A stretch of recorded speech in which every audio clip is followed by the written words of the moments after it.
అందరికీ మరణాత. అలాగే మీరు కూడా ఈ స్వస్థత ప్రార్థన పర్వదినమున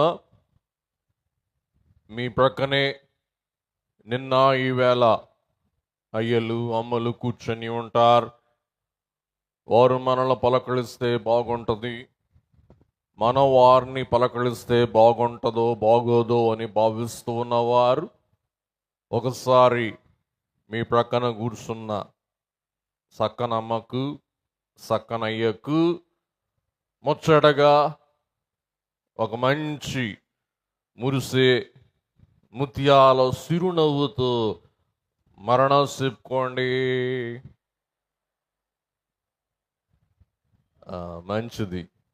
మీ ముత్యాల వంటి కాల్గేట్ పళ్ళు కనపడ్డాయా?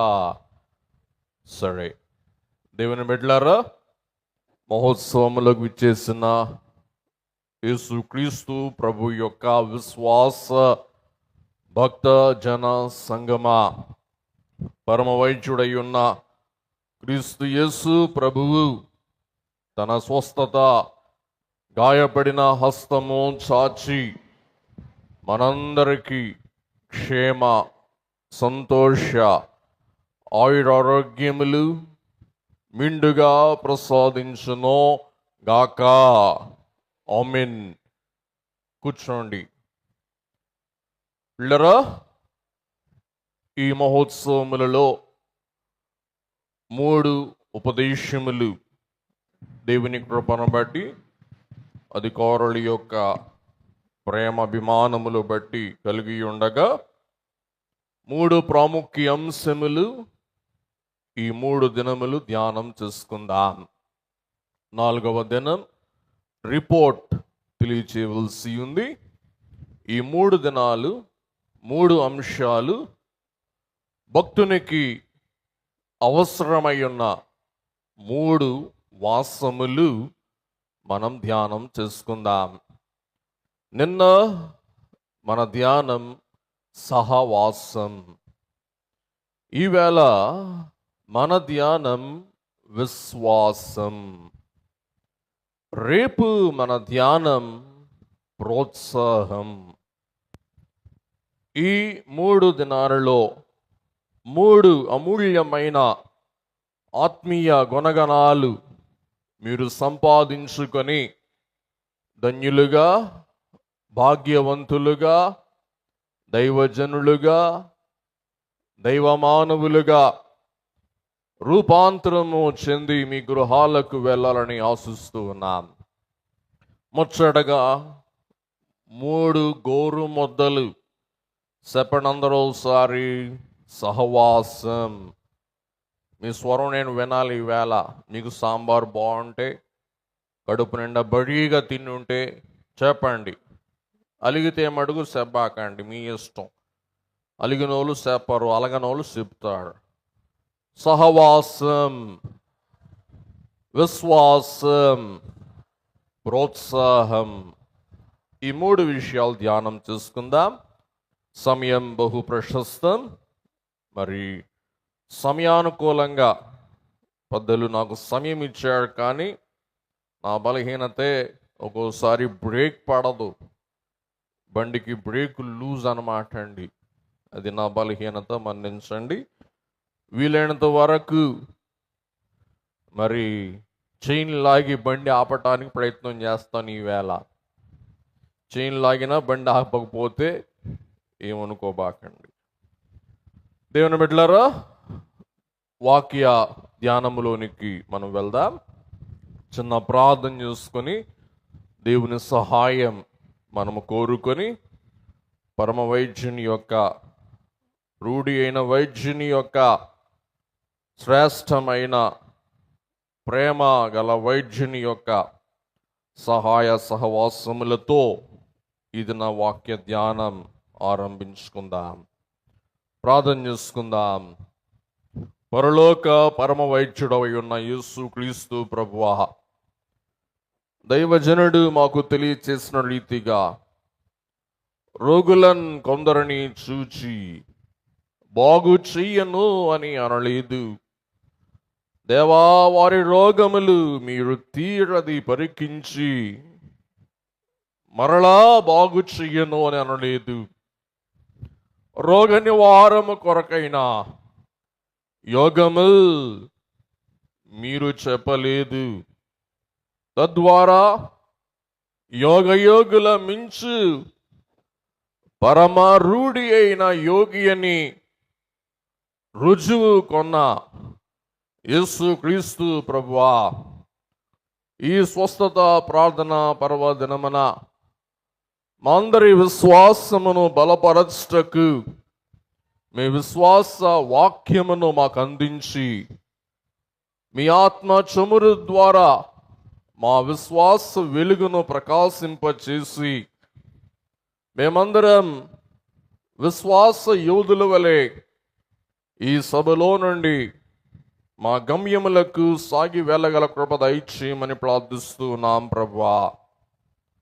భక్తుడు రాస్తూ ఉన్న రీతిగా మహావైద్యుండు వచ్చెను, ప్రజాలి బ్రోచు యేసు సహాయమీయను వచ్చెను, సంధింప ఎదుర్కొన రండి యేసున్.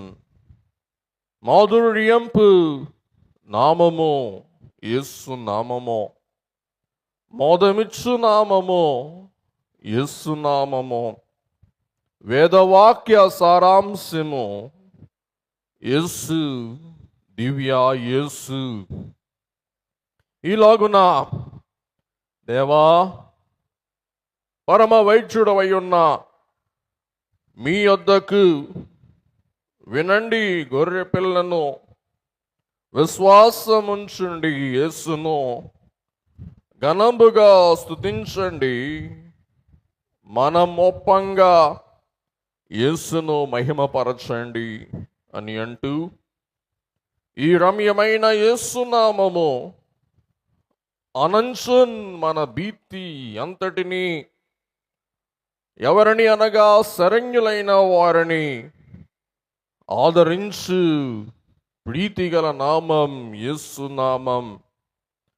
కాబట్టి ఈ మాధుర్యంపు మోదమిచ్చు వేదసారము దివ్యనామము అయి ఉన్న యేసు క్రీస్తు ప్రభువా, నీ నామమున కూడి ఉన్న మా మధ్య మీరు ఉన్నందులకు మీకు స్తుతులు స్తోత్రములు చెల్లిస్తూ ఉన్నాం.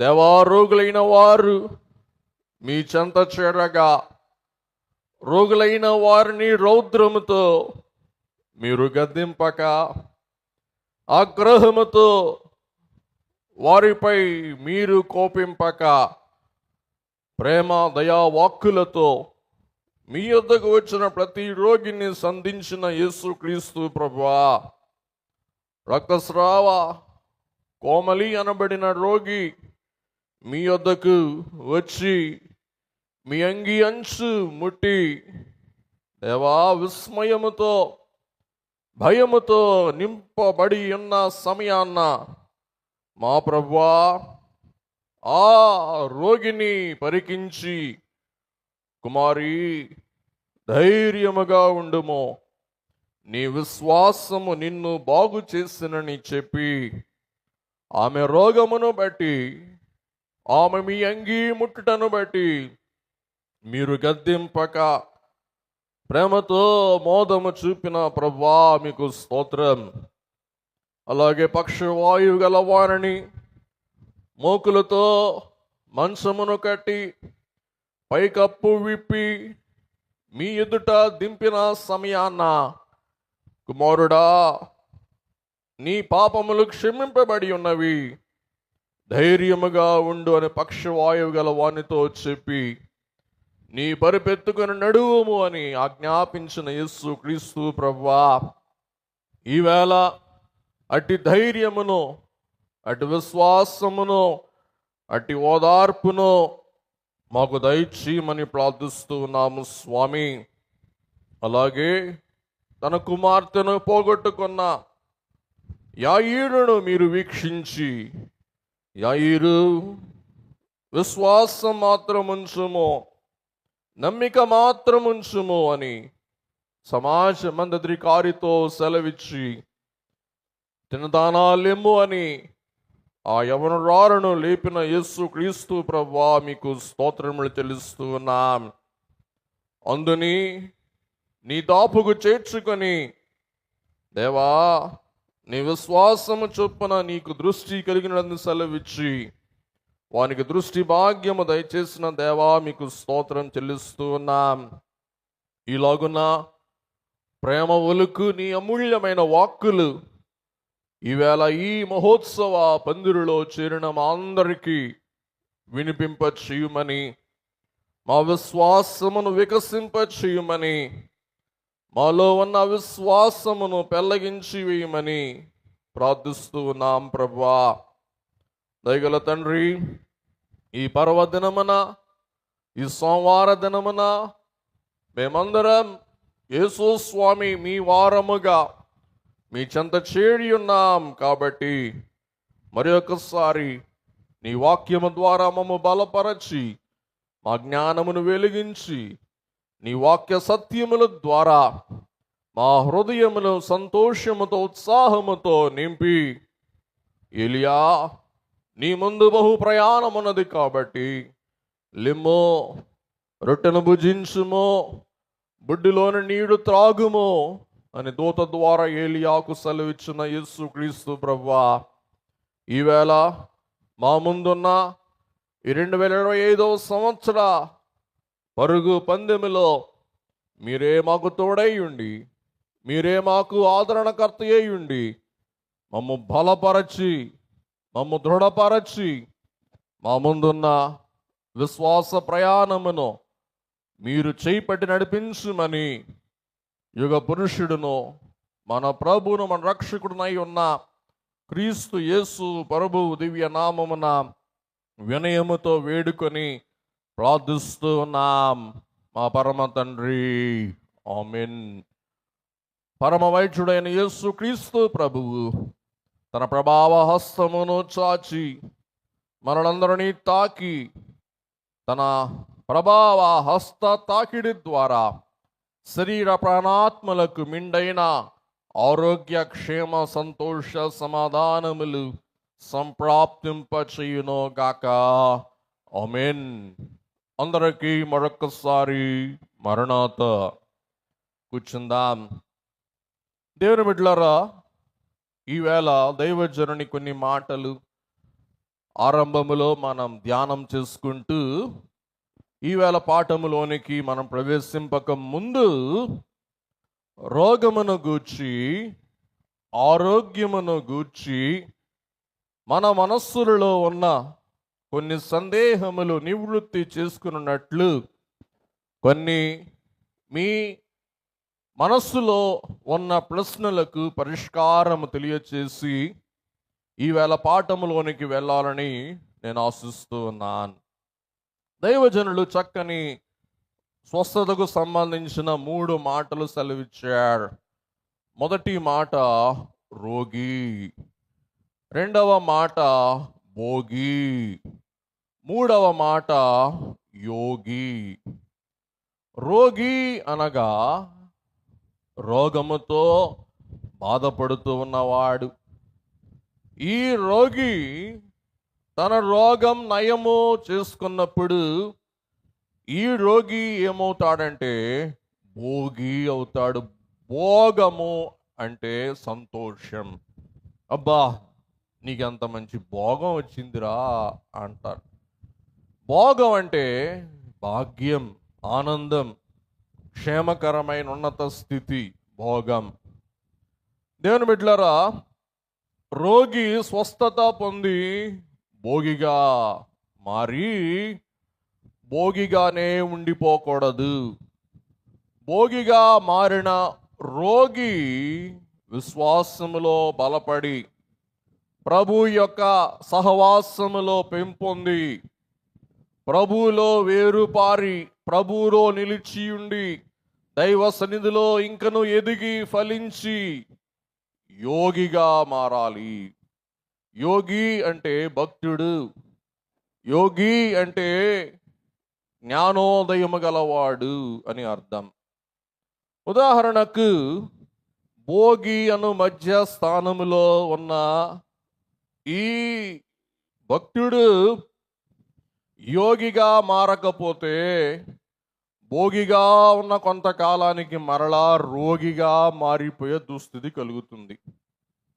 అందుచేత భోగిగా ఉన్న భాగ్యవంతుడు యోగిగా, భక్తునిగా, శ్రేష్ఠునిగా, భాగ్యవంతునిగా రూపాంతరము చెందవలసి ఉంటున్నది. కాబట్టి స్వస్థత కూటాలు రోగిని భోగిగా మారుస్తాయి.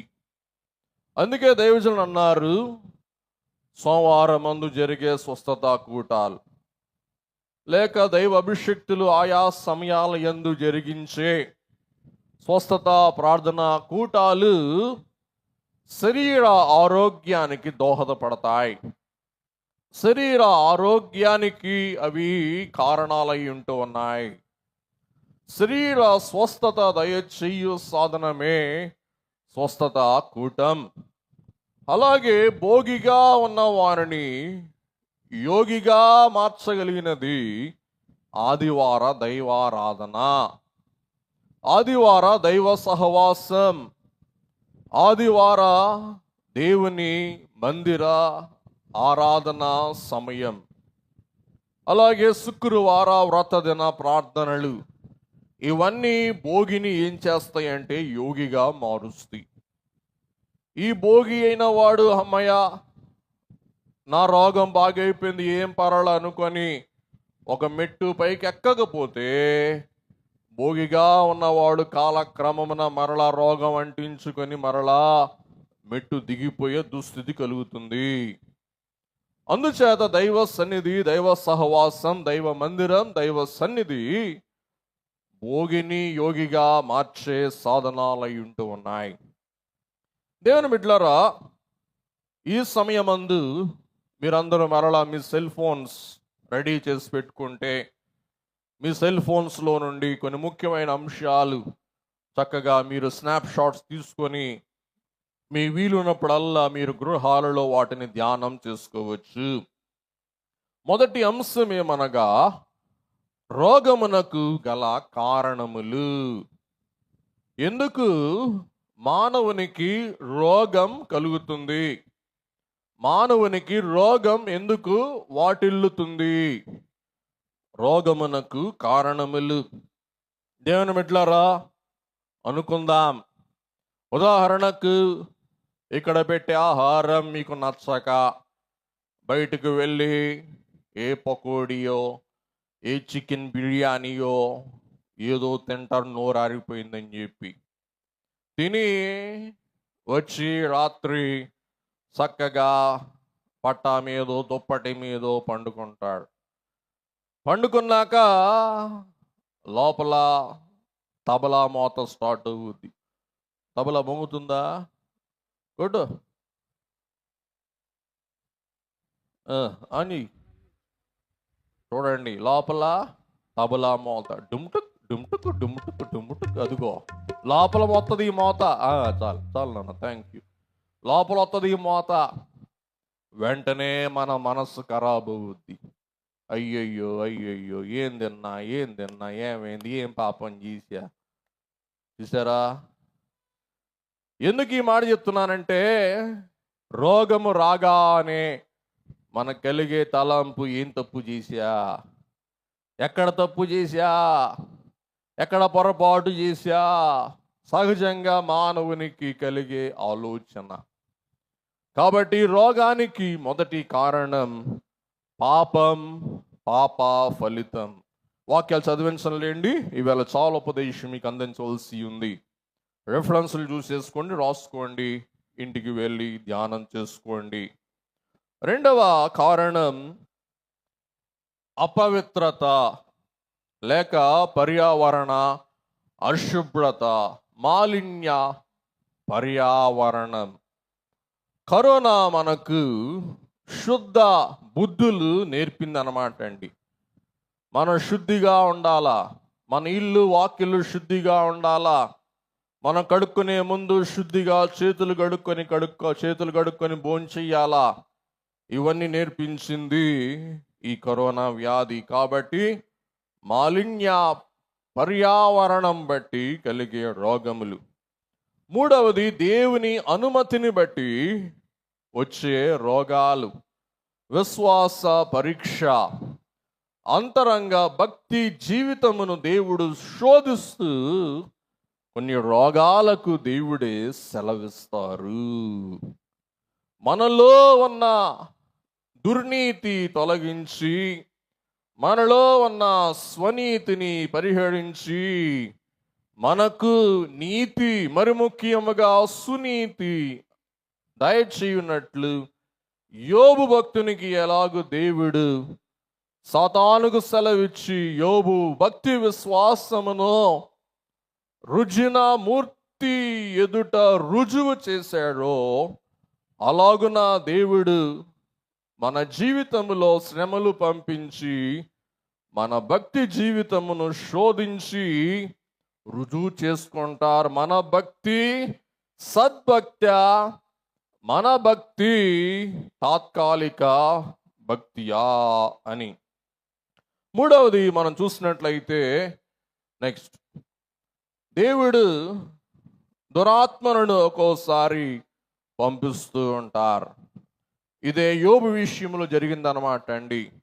దురాత్మల పీడ, సాతాను దయ్యాల ద్వారా కలిగే రోగాలు, సాతాను ఆవరించి అనేకులకు పెట్టే చిక్కులు, వీటిని బట్టి ఇంకనేక కారణాలు ఉన్నాయి, కానీ ప్రాముఖ్యంగా వీటిని బట్టి రోగము వాటిల్లే వీలు అవకాశం లభిస్తుందని చూస్తూ ఉన్నాం. ఆధ్యాత్మికంగా నేను వైద్యపరంగా చికిత్స పరంగా మాట్లాడలేదు, కానీ రెఫరెన్స్ కూడా చూసేసుకోండి. టక ఫోన్స్లో ఫొటోస్ తీసుకోండి. రోగం నివారణ చేసుకోవటానికి, భోగిగా ఆరోగ్యవంతునిగా మారటానికి రోగ పరిహార సాధనములు. ఒకటి ప్రార్థన, అలాగే పాప ప్రాయశ్చిత్తం లేక పాపపు ఒప్పుదల. ఇది యాకోబు గారు యాకోబు పత్రిక 5:14-16 తెలియచేస్తారు. రెండవది దేవుని ఆజ్ఞలను మనం విధేయులై లోబడి వాటిని అనుసరించి గైకొనుట. నిర్గమకాండం 15:26. అడుపెమ్మట మనం చూసినట్లయితే ఆరోగ్య, అలాగే మెరుగైన అలవాట్లు అనేవి మనం చూస్తూ ఉన్నాం. ఆరోగ్య, మెరుగించి అలవాట్లు, మంచి ఆహారం భుజించుట, అలాగే రోగులకు ఎడమగా ఉండుట, మాలిన్యం అంటించుకొనకుండా శుద్ధిగా బుద్ధిగా ఉండుట, మంచి మెరుగైన ఆరోగ్య ఆహార అలవాట్ల ద్వారా పర్యావరణ, గృహ, భోజన, వస్త్ర, మంచి మెరుగైన అలవాట్ల వలన మనకు రోగం పరిహారం అగుటకును ఆరోగ్యం కలుగుటకును వీలు కలుగుతుంది. నాలుగవ విషయం మనం చూసినట్లయితే యేసు క్రీస్తు ప్రభు యందలి స్వస్థత ప్రభావ శక్తిపై ఆధారపడుట. కాబట్టి రోగి వైద్యునిపై ఎంత ఆధారపడతాడో, అలాగే వైద్యుని కన్నా ఎక్కువగా దేవునిపై ఆధారపడిన వారమైతే ప్రభువే మనకు తన ప్రభావము ద్వారా, తన శక్తి ద్వారా స్వస్థత దయచి వారయింటూ ఉన్నారని మనం చూస్తూ ఉన్నాం. దేవుని బిడ్డలారా, యేసు క్రీస్తు ప్రభువు స్వస్థత కార్యములు చేయుటకు గల ప్రాముఖ్య అంశములు ఏమై ఉన్నవి? ప్రభువు అద్భుతములు, ఆశ్చర్య కార్యములు చేయుటకు గల కారణములు మనం కొన్నింటిని చూసి ఈవేళ పాఠంలోనికి వెళ్దాం.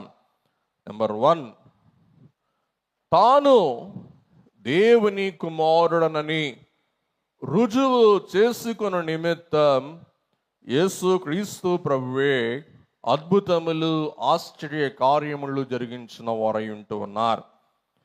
అలాగే దైవజనులు కూడా ఇదే మాట యేసుక్రీస్తు వారి కథ వినుడి అనే పాటలో తెలియజేస్తూ ఉన్నారు.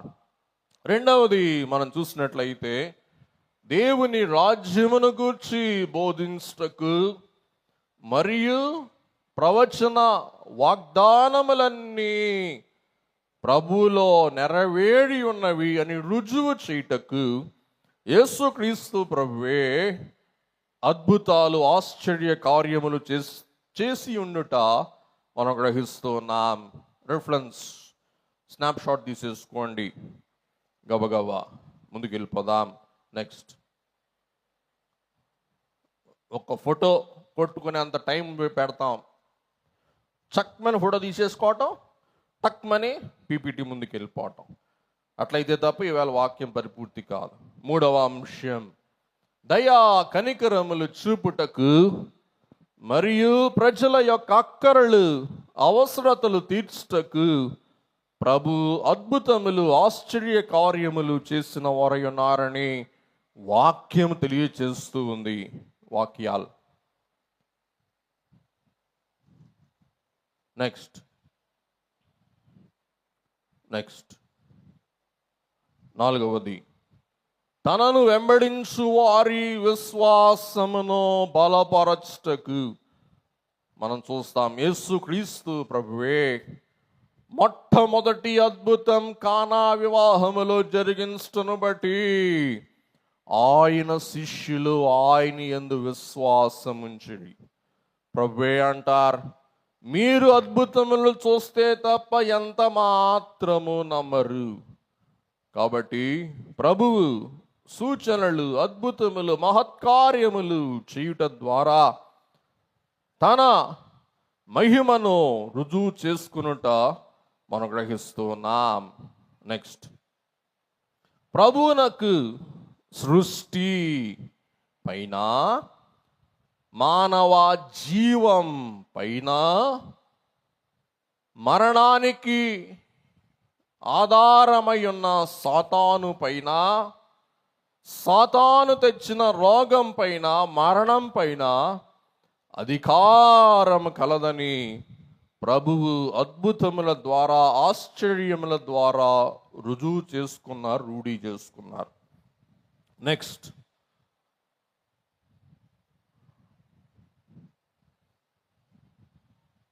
ఆరవ కారణం, అపవాదిని ఎదురించుటకు మరియు అపవాది కార్యములను పతనము చేయుటకు లేక పడగొట్టి వేయుటకు ప్రభువు అద్భుతములు ఆశ్చర్య కార్యములు చేయుట మనం గ్రహిస్తున్నాం. ఏడవ విషయం మనం చూస్తే ఆధ్యాత్మిక పరలోక రాజ్య సంబంధమైన మర్మమైన సత్యములు వారికి రుజువు చేయు నిమిత్తం, ఆధ్యాత్మిక సత్యములు ప్రజలకు బోధించి విశుద్ధపరచు నిమిత్తం ప్రభువు అద్భుతములు ఆశ్చర్యములు చేయుట మనం చూస్తూ ఉన్నాం. నేను బిడ్డలారా, ఈవేళ ధ్యానాంశంలోకి వచ్చేసాను. ఈవేళ అసలు సినిమా ఇప్పుడు ఆరంభమవుతూ ఉంది. ఈ సినిమా మీకు చూపించే ముందు మీరు నాకు 3 నిమిషాలు ఒక చిన్న పని పెడతా. ఆ పని చేస్తే నేను మిమ్మల్ని మెచ్చుకుంటా, మిమ్మల్ని బట్టి నేను సంతోషిస్తా. ఎంతమంది నేను చెప్పే పని చెయ్యరు? చెయ్యొద్దండి. నేను చెప్పే పని నేనే చేసుకుని ఎందుకు చేసుకుంటాను? ఎంతమంది అయ్యగారు మీరు చెప్పే పని నేను చెయ్యను అంటారో? చెయ్యొద్దండి ఒకసారి. ఇవాళ ఏమని ఒప్పుకున్నారు? నేను చెప్పే పని మీరు చేస్తారా చెయ్యరా? వినపట్లా. Thank you. నేను చెప్పే పని ఏంటంటే, మీ మట్టుకు మీరు నేను మిమ్మల్ని శోధిస్తా, నేను మిమ్మల్ని ఏడిపిస్తా, అయినా కానీ మీరు పని చేయాలి. అదేంటంటే కళ్ళు మూసుకోవాలా. నేనేం మాట్లాడినా, నేనేం చెప్పినా ఇదిగో ఏళ్ళు సందులోనే చూడకూడదు, దోబూచులాడకూడదు. కళ్ళు మూసుకోవాలి, గట్టిగా మూసుకోవాలి. నేను చెప్పే వరకు కళ్ళు తెరవండి అనే వరకు మీరు కళ్ళు తెరవకూడదు. అలాగూ చేస్తే ఈవేళ నా వాక్యం మీరు ఆస్వాదిస్తారు. అలాగూ చేయకపోతే ఈవేళ వాక్యం మీకు శ్రేష్ఠగా ఉండదు. ఈవేళ వాక్యం మీకు, మా సంఘంలో అంటారండి శ్రేష్ఠ అని, శ్రేష్ఠ కాదు టేస్ట్. కాబట్టి ఈవేళ వాక్యం మీకు రుచించాలంటే నేను చెప్పే అంత టైం మీరేం చేయాలి చెప్పండి. అందరూ ఒకసారి కళ్ళు మూసుకోవాలా. మూసుకోండి, అందరూ మూసుకోండి, కళ్ళు మూసుకోండి. వీడియోగ్రాఫర్లు తప్ప అందరూ కళ్ళు మూసుకోండి. నేను చూస్తున్నా, నేను కళ్ళు మూసుకోవాలి, నేను చూస్తున్నా. మీకు శోధన వస్తుందేమో, చేతులు అడ్డం పెట్టుకోండి కళ్ళకి. అదిగో మీ ఏళ్ళ మధ్యలో రంధ్రాలు కనపడుతున్నాయి, గట్టిగా పెట్టి కళ్ళు మూసుకోండి. బాబు వీడియో పెట్టండి, వీడియో ప్లే చేయండి. తెరుస్తున్నారు కళ్ళు. యేసు దారిలో వెళుతున్నప్పుడు పుట్టుకతో గ్రుడ్డివాడైన ఒకనిని ఆయన చూసెను. ఆయన శిష్యులు ఆయనను, రబ్బీ, అతడు గ్రుడ్డివాడిగా పుట్టడానికి ఎవరు పాపం చేసిరి? అతడా లేక అతని తల్లిదండ్రులా అని అడిగారు. యేసు, అతను కాని అతని తల్లిదండ్రులు కాని పాపం చేయలేదు. దేవుని కార్యము అతనిలో కనిపించడానికి ఇది జరిగింది. పగలు ఉన్నంత వరకు నన్ను పంపిన వాని పనులను మనం చెయ్యాలి.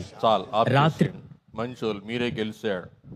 నేను మీ సపోర్ట్లు కొడతా, మీకు కొట్టుకోబాకండి సపోర్ట్. నేను మీ సపోర్ట్లు కొడతా, మీరు కొట్టుకుంటే సెల్ఫ్ డబ్బా అంటారు.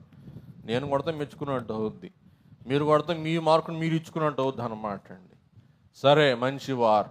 ఎంతమంది కళ్ళు మూసుకున్నప్పుడు మీకు కమ్మగా ఉందో? కళ్ళు మూసుకున్నప్పుడు చెయ్యొత్తండి.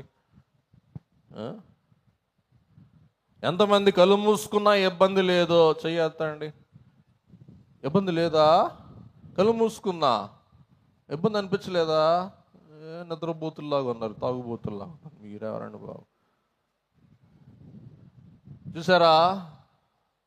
గ్రహించండి. మనం కాసేపు కళ్ళు మూసుకుంటేనే మనం ఎక్కడికి వెళ్ళిపోయాం? చీకట్లోకి, అంధకారంలోకి వెళ్ళిపోయాం. అవునా కాదా చెప్పండి అందరూ ఒకసారి. కళ్ళు మూసుకుంటే చీకటి, కళ్ళు తెరిస్తే చెప్పండి అందరూ ఒకసారి వెలుగు.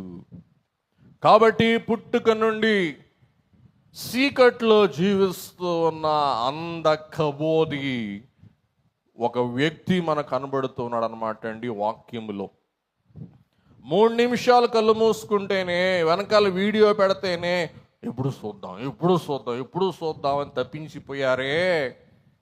ఆ గ్రుడ్డి కబోది ఎన్నో విషయాలు వింటూ, ఎన్నో చక్కని వర్ణనలు తన చెవుల్లో వింటూ, అబ్బా ఎంత బాగుంది అది, ఆహాహాహా ఎంత బాగుంది అది అనే మాటలు వింటూ ఉంటే ఎంత కుమిలిపోయేవాడు, ఎంత బాధపడేవాడో మీకు చివరిలో స్టోరీ చెప్తే మీకు అర్థమవుద్ది.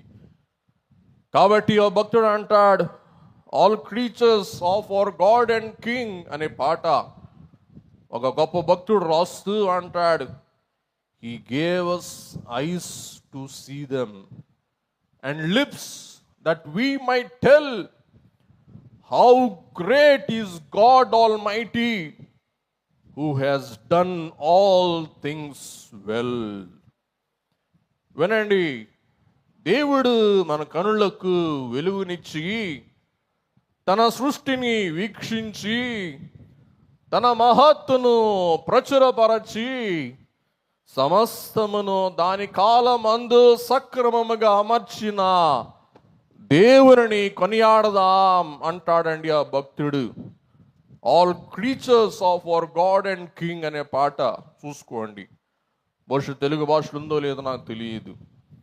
కాబట్టి మనం ఎప్పుడైనా దేవుడు మనకు దయచేసిన దృష్టి భాగ్యమును బట్టి మహిమపరిచామా దేవుణ్ణి? మీలో ఎవరైనా దేవా నాకు కన్నులిచ్చి అన్నీ చూడగల భాగ్యం ఇచ్చినందుకు నీకు స్తోత్రమని నేను దేవుని ఆయన ఇచ్చిన కనుల కొరకు నేను స్తుతించాననే వారు మీలో ఎంతమంది ఉన్నారో ఒకసారి చెయ్యెత్తి చూపించండి. మంచిది. కాబట్టి అలాగూ చేయకపోతే ఇప్పుడైనా తప్పక చేయవలసిందిగా మనం చేస్తున్నాను. దేవుని బిడ్డలారా, ఈవేళ నేను మీకు 4 ప్రాముఖ్య అంశాలు తెలియచేయాలని ఆశిస్తున్నాను. 1, వినుట. 2వది విధేయత. 3వది విశ్వాసము. 4వది వినుతి. ఓ మాట చెప్తాను వినండి. వధువుకి ఉండే లక్షణాలు ఎదవకి ఉండని లక్షణాలే ఈ 4. ఇంకోసారి చెప్తాను వినండి. వధువుకి ఉండే లక్షణాలు ఎదవకి ఉండని లక్షణాలు ఈ 4. చరణం పాడుకుందాం. వినుట విశ్వాసించుట ఆజ్ఞకు విధేయుడైమనుట. ఇంకోసారి. వినుట విశ్వాసించుట ఆజ్ఞకు విధేయుడైమనుట. ఈ పనులు 3 చేయువారి పరలోకమ సభ్యులగుట. చాలండి, థ్యాంక్ యూ. ఎంతమంది ఈ 4 పనులు చేయగలరో ఛేదించేసేయండి. అందరూ చేయగలరా? అందరూ చెప్పండి ఒకసారి. వధువుకి, ప్రతి జ్ఞానవంతునికి, ప్రతి విద్యావంతునికి, ప్రతి కృతార్థునికి, ప్రతి బుద్ధిమంతునికి, ప్రతి వివేక సంపన్నునికి ఉండవలసిన 4 అంశాలు. 1 వినుట. 2వది విధేయత. 3వది విశ్వాస్యత లేక విశ్వాసం. 4వది వినుతి అంటే కృతజ్ఞత, దేవుని పట్ల కృతజ్ఞత భావం. ఈ గుడ్డివానికి ఈ 4 లక్షణాలున్న కారణాన వీడు చూపు పొందిన వాడై ఉండి తన జీవితం ధన్యం చేసుకున్నాడు అనమాట అండి. యోహాను సువార్త 9వ అధ్యాయములో ఉన్న అంధుడు. వినండి, దేవుడు అంధునికి కళ్ళు తెరిచి అంధులని అనుకుంటూ ఉన్న పరిసయ్యులకు, శాస్త్రులకు దేవుడే కన్నులు మూసిన వారై ఉంటూ ఉన్నారని మనం గ్రహిస్తూ ఉన్నాం. దేవుని బిడ్డలారా, అట్టి పండ్లు ఒలిసి పెట్టినట్టు యోహాను సువార్త 9వ అధ్యాయంలో ఉన్న సంగతి మరి సినిమాలో మీరు చూస్తారు. కేవలం 7 నిమిషాలు సినిమా. అందరూ వినండి, అందులో ఉన్న సంగతి గ్రహించండి, మీరు ధన్యులవ్వండి. వింటారా? చెప్పండి. చూస్తారా? ఇంత కళ్ళు మూసుకున్నారు, ఇప్పుడు కళ్ళు తెరుచుకున్నారు కాబట్టి చూడండి. యోహాను సువార్త 9వ అధ్యాయములో ఉన్న సంగతి మీకు చెప్పిన తర్వాత ఇందులో ఉన్న పాఠం మనం తెలుసుకుందాం. స్టార్ట్.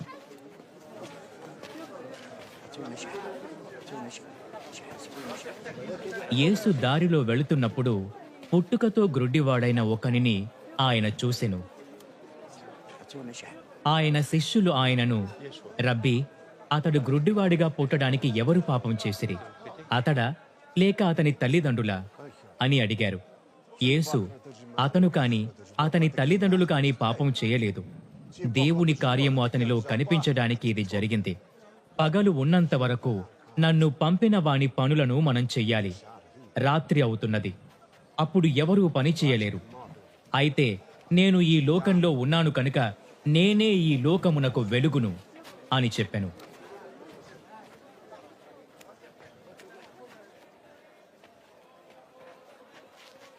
ఆయన ఇది చెప్పి నేలపై ఉమ్మి వేసి ఆ ఉమ్మితో కొంత బురద చేసి అతని కన్నులపై దానిని ఉంచెను.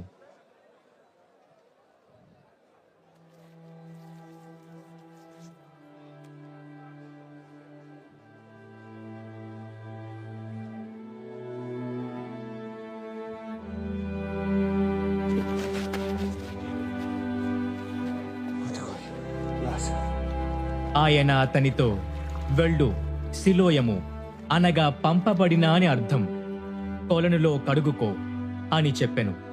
అతడు వెళ్ళి కడుగుకొని చూపు పొంది ఇంటికి వచ్చెను.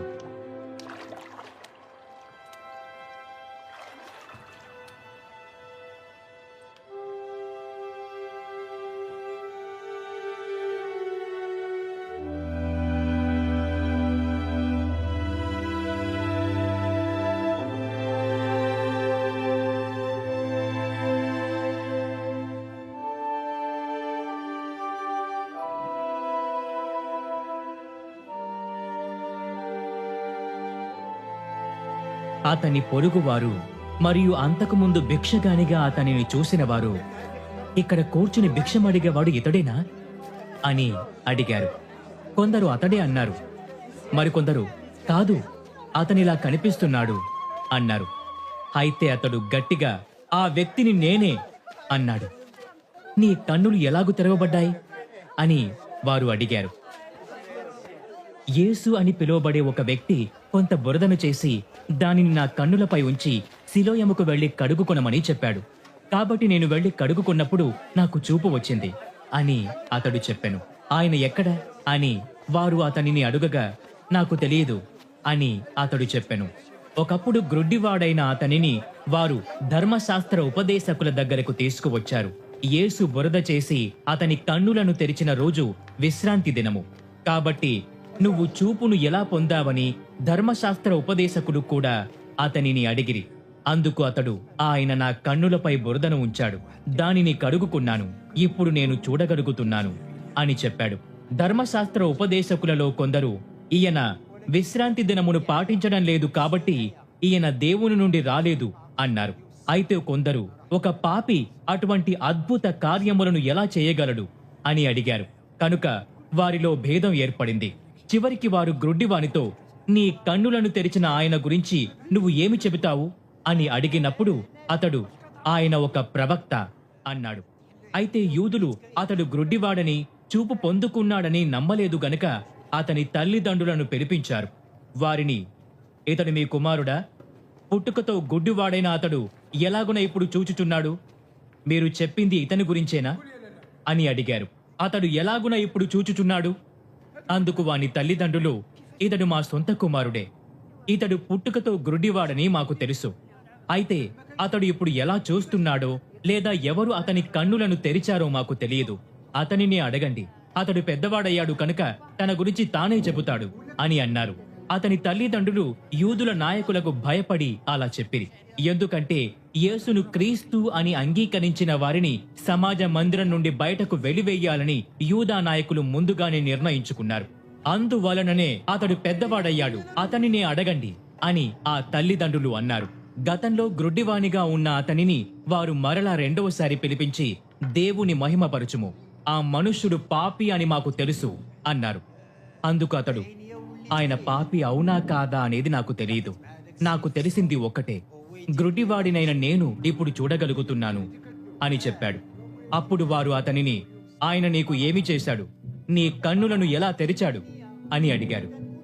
అతడు, నేను మీకు ముందే చెప్పాను కానీ మీరు వినలేదు. మీరు మరలా ఎందుకు వినాలనుకుంటున్నారు? మీరు కూడా ఆయనకు శిష్యులుగా మారాలనుకుంటున్నారా అని అడిగాడు.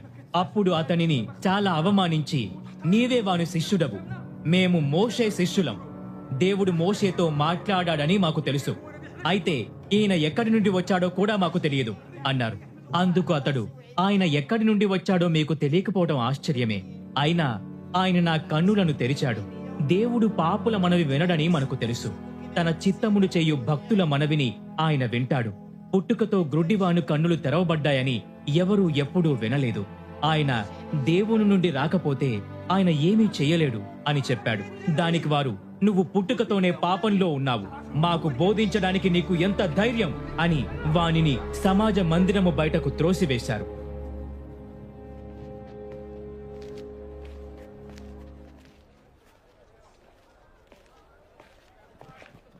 అతనిని బయటకు త్రోసివేశారని యేసు విని అతనిని చూసినప్పుడు, నువ్వు మనుష్య కుమారుని నమ్ముతున్నావా అని అడిగెను. అప్పుడు అతడు, అయ్యా, ఆయన ఎవరు? నేను ఆయనను నమ్మునట్లు నాకు చెప్పండి అన్నాడు.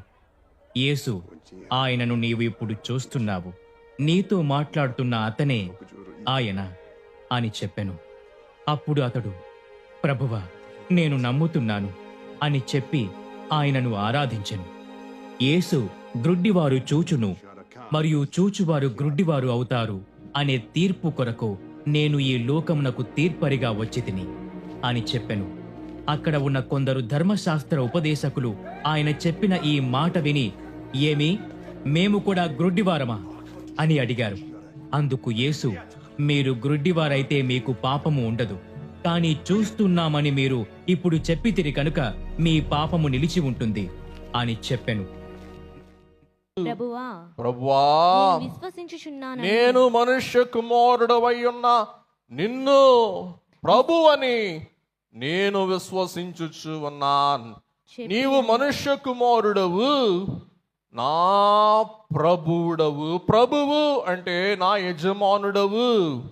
నీవు చెప్పింది చేస్తా, నీ మార్గములో నడుస్తా, నీకు విధేయుణ్ణి జీవిస్తా, అన్ని విషయాలలో నిన్ను ముందు పెట్టి నడుస్తా అనుటయే ప్రభువు అనుటకు, ప్రభుత్వమునకు లోబడుటకు సూచన. వీడంటాడు, ఓ దేవకుమారుడా, నిన్ను ప్రభువని నమ్ముతున్నాన్. అంతటా వాడు, ప్రభువా, నేను విశ్వసించుచున్నానని ఆయనకు మ్రొక్కి, చూపు పొందినవాడు చూపు పొంది తన మార్గములో వెళ్ళక తిరిగి ప్రభు యొద్దకు వచ్చి, అందరూ విడనాడినా, సమాజ మందిరం వాణ్ణి వెలివేసినా, కడకు వాణ్ణి కావాలి అనే తీర్పు జరగటం కోసం నేను ఈ లోకానికి వచ్చాను అన్నాడు. ఈవేళ మేము చూపుగల వాళ్ళమని ఎంతమంది అనుకున్నారో, ఎంతమంది వారి చూపును బట్టి, వారి కండబలం బట్టి మురిసిపోయారో, వారు ఈవేళ ఈ మహత్కార్యం చూడలేక అందులైపోయి కుళ్ళి కృషించి నీరసిల్లిపోతున్నారన్నమాట అండి. వాళ్ళు ఏమనుకున్నారు, మా కళ్ళు గొప్పవి అని వాళ్ళు కళ్ళు నెత్తికెక్కితే కప్పు చూసుద్ది కానీ దేవుని మహత్తు చూడదు. రేయ్, నీ కళ్ళు నెత్తికెక్కినీరా అంటారు.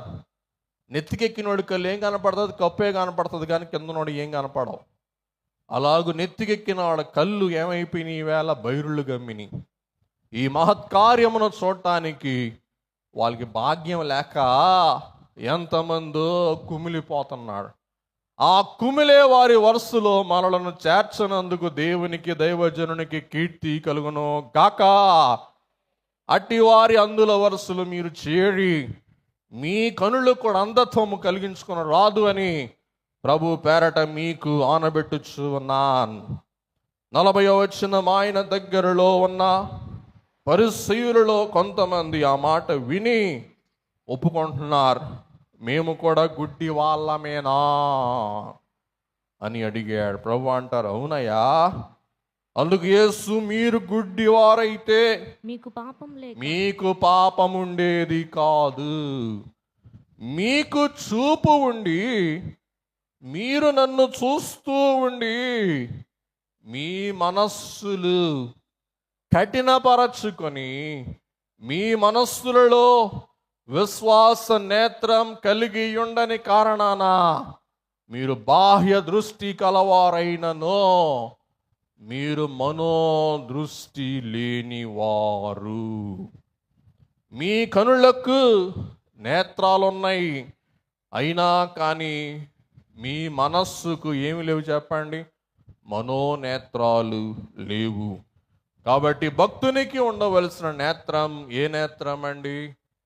చెప్పండి గట్టిగా, మనోనేత్రం.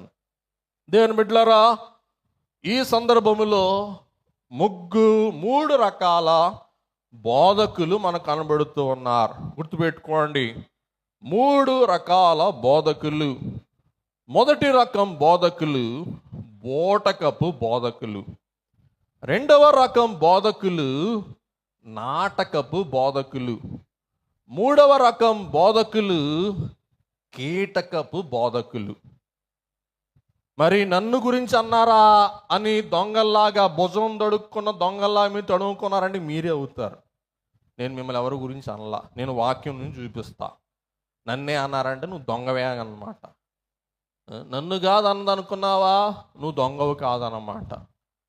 దేవుని బిడ్డలారా వినండి, నేనే దొంగ అంటానికి మొన్నే ఒక కథ చదివా.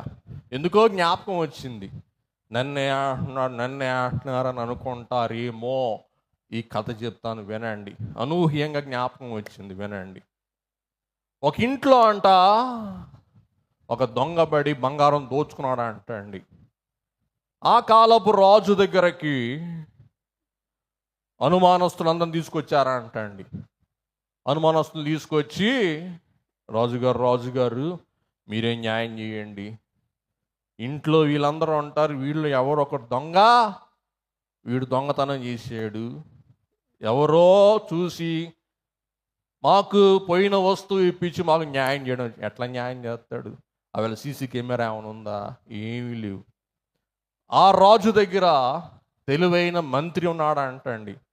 ఆ మంత్రి అన్నాడంట, మీరందరూ ఒక్కొక్క కర్ర చేతి పట్టుకుని రండి అన్నాడంటండి. కర్ర తెచ్చుకున్నారంట. వినండి, నన్నే అంటారు అనే వారికి చెప్పే పాఠం ఇది. తెచ్చుకున్నారా అంటండి. తెచ్చుకుంటే ఆ మంత్రి అన్నాడంట, ఇవన్నీ సమానంగా చెయ్యండి, కర్రలన్నీ సమానంగా నరకండి. కర్రలన్నీ సమానంగా నరికారంట. అప్పుడు అన్నాడంట, నేను ధూమ్ ధామ్ ధీమ్ అంటాను, ఎవడు దొంగ వాడి కర్ర ఉదయానికి 2 అంగుళాలు పెరుగుద్దన్నాడు అంటండి. 2 అంగుళాలు పెరుగుద్దన్నాడంట. ఈలోగా అసలైన దొంగోడికి రాత్రి నిద్ర పట్టట్లేదంట. రేపు నా కర్ర పెరిగితే 2 అంగుళాలు పెరిగితే నేనే దొంగను. ఎంతైనా ఎంత దుర్మార్గుడికైనా అయ్యగారు అన్నాడు ఏముంటుందంట? మనస్సాక్షి. ఈడేం చేశాడంట, రాత్రి నా కర్ర ఉదయం పెరుగుద్దేమో అని చెప్పి కరెక్ట్గా 2 అంగుళాలు కటింగ్ చేశాడంట ఆడి కర్ర. ఉదయం రాజుగాడికి వచ్చాడు. రాజుగాడికి వచ్చి, రాజుగారు ఇదిగో మా కర్రలు తెచ్చాం, ఇదిగో చూసుకోండి మా కర్రలు అనేటప్పటికే మిగతా వారి కర్రలన్నీ అదే ఎత్తులో ఉన్నాయంట. నేను ఇచ్చిన ఎత్తులో దొంగోడి కర్ర మటుకు 2 అంగుళాలు కట్ అయిపోయిందంట. చూసారా ఎంత తేలిగ్గా దొంగోడు ఏం చేసాడు చెప్పండి? పట్టబడ్డాడు. అలాగున్నా నేను ఎవరిని ఉద్దేశించి అంటలేని వాక్యం చెప్తున్నా. మొదటి రకం వారు బోటకపు బోధకులు, రెండవ రకం వారు నాటకపు బోధకులు, మూడో రకం వారు కీటకపు బోధకులు. పరిసయ్యులు శాస్త్రులను ఉద్దేశించి ప్రభు అంటూ ఉన్నారు, బోటకపు బోధకులు. చదువమ్మా, మత్తయి 7:15. అబద్ధ ప్రవక్తలను గూర్చి, బోటక బోధకులను గూర్చి జాగ్రత్త పడండి. వారు గొర్రెల చర్మములు వేసుకొని మీ వద్దకు వత్తురు కాని లోపల వారు క్రూరమైన తోడేళ్ళు. బోటక బోధకులు. రెండవది నాటకపు బోధకులు. తీతు పత్రిక 1వ అధ్యాయం 16వ వచనం. దేవుని ఎరుగుదుమని వారు చెప్పుకొందురు గాని దేవుని ఎరుగుదుమని వారు చెప్పుకుందురే గాని అసహ్యులను, చూడండి, నాటక బోధకులు అసహ్యులను, అవిధేయులను, ప్రతి సత్కార్యము విషయం భ్రష్టులై ఉండి తమ క్రియల వలన ఆయనను ఎరుగమన్నట్టున్నారు. ఆయనను మేము ఎరగమన్నట్టే చేస్తారన్నమాట అండి నాటక బోధకులు, కీటక బోధకులు. 2వ తిమోతి పత్రిక 3వ అధ్యాయం 6-7 వచనం వివరించడం టైం లేదండి. పాపభరితులై నానా విధమైన దురాశల వలన నడిపింపబడి ఎల్లప్పుడూ నేర్చుకునిచున్నను సత్య విషయం అనుభవ జ్ఞానం ఇప్పుడును పొందలేని వివేక స్త్రీల యొక్క ఇళ్లలో చొచ్చి వారిని చెరపట్టుకొని పోవు వారు వీరిలో చేరిన వారు. గుర్తుపెట్టుకోండి, మనము వారిలో చేరిన వారమై ఉండరాదు. దేవుని బిడ్డలారా వినండి, ఈ అంధత్వం అనేది ఒక భయంకరమైన వ్యాధి. అమెరికా దేశంలో ప్రతి 20 నిమిషాలకి ఒకడు గుడ్డోడవుతున్నాడు అంటండి. ప్రతి 20 నిమిషాలకి ఏమవుతున్నాడు అంటండి, ఒకడు గుడ్డోడవుతున్నాడు. అంటే మన ప్రసంగం ముగించేలోపు 3 గుడ్డోలు అయిపోయారనమాట అమెరికాలో. మన దేశంలో ఎంతమంది అవుతున్నారో నాకు తెలియదు, కానీ మన దేశంలో అయితే గుడ్డివారు 92 లక్షల మంది ఉన్నారంటండి లెక్క బట్టి, నాకు తెలియదులేండి. వినండి, ఒక సామెత ఉంది, ఆ సామెత సరదాగా చెప్తానేనండి. కన్నులు పోయినోయ్ కనకలింగమా అంటే చేసుకున్న కర్మ ఓయ్ శంభులింగమా అన్నట్టుందా అంటండి. ఏంటండి చెప్పండి, కన్నులు పోయినోయ్ కనకలింగమా అంటే చేసుకున్న కర్మయే శంభులింగమా అన్నట్టుందంటండి. అందుకే ఈవేళ 3 విషయాలు మనం చూద్దాం. ఆ 3 విషయాలు ఏమనగా, అర్మా అనగా నేత్ర రోగం, 2వది కర్మ అనగా పాప ఫలితం, 3వది ధర్మ అనగా న్యాయం. అర్మా నేత్ర రోగం బట్టి అంధత్వం, కర్మ పాప ఫలితం, ధర్మం అంటే న్యాయం. ఈ గుడ్డివానికి కర్మ పాప ఫలితం, అర్మ నేత్ర రోగం వచ్చింది. యేసయ్య ధర్మం చేసి వీని అంధత్వం పరిహారము చెయ్యుట మనం గ్రహిస్తూ ఉన్నామన్నమాట అండి. వినండి, సరదాగా మాట చెప్తా. చెప్పమంటారా చెప్పొద్దా అంటారా? ఎంతసేపు సీరియస్గా ఉన్నా, కొంచెం సరదా. అదేంటంటే, ఒక భార్యాభర్తలు చాలా దూరం డ్రైవింగ్ చేసి అలసిపోయారంటండి. సిరాకు పరాకు వచ్చేసిందంటండి. వెంటనే ఈలోగా దారిలో వెళ్తూ ఉంటే ఒక చోట గాడిదలు కనపడ్డాయంట, గాడిదల మూక కనపడ్డాయంట. ఇసుక్కున్న ఈ మొగుడే భార్య వైపు చూసి, అదిగో మీ చుట్టాలు అన్నాడంట. ఏమన్నాడంట? అదిగో మీ చుట్టాలు. గాడిదలు చూసి మీ చుట్టాలు అన్నాడంటండి. ఏమో మావులుదా ఏమందంట? అవునండి మా అత్తగారింటి చుట్టాలండి అందంట. అవునండి చుట్టాలే, మా అత్తగారింటి చుట్టాలంది అందంట. చూసారా, ఈడి కర్మగాలి. వేద్దాం అనుకున్నాడు కానీ మేడం ఏం చేసింది, తిరగేసింది ప్లేట్. అయిపోయింది ఈడి ప్లేట్. ముందుకెళ్దాం. దేవుని బిడ్డలారా, ఇక్కడ మనం గ్రహించవలసిన ప్రాముఖ్య అంశం ఏమనగా, యేసుక్రీస్తు ప్రభువే వీనిని బాగు చేసిన ఈ వృత్తాంతములో ప్రభు అంటారు, వీని పాపము వీనికి అంధత్వం కలిగించలేదు, కానీ దేవుని మహిమ వీనిలో ప్రత్యక్షపడగలుగునట్లు వీడు అందునిగా పుట్టెను అని ప్రభు తెలియజేస్తూ ఉన్నారు. ఇక్కడ రాయబడిన మాట, నీవు సిలోయేమను కోనేటికి వెళ్ళి నీ కన్నులు కడుగుకొనుమో. దేవుని బిడ్డలారా, సిలోయేం అనగా పంపబడిన వాడు అని అర్థము. ఇక్కడ 7వ వచనం, నీవు సిలోయేమను కోనేటికి వెళ్ళి అందులో కడుగుకొనుమని చెప్పెను. సిలోయేమను మాటకు పంపబడిన వాడని అర్థము. వినండి, పంపబడిన వాడు అనగా పరలోకము నుండి అభిషిక్తునిగా భూలోకమునకు పంపబడిన యేసు క్రీస్తే పంపబడిన వాడు. అందుని పంపుతూ ఉన్నారు. ఎక్కడికి? పంపబడవలసిన స్థలానికే పంపారు. ఇక్కడ 3 పంపులు చూస్తాం. మొదటి పంపు దేవుడు యేసయ్యను పంపిన పంపు, మొదటి పంపుట.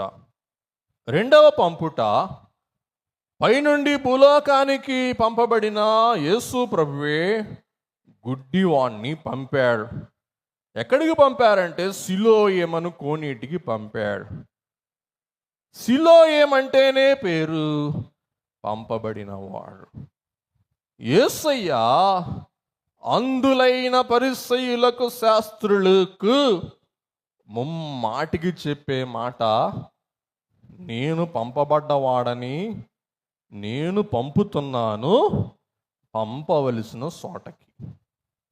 దీన్ని బట్టి అర్థం చేసుకోండి, నేనెవరిని? పైనుండి పంపబడిన వాడను.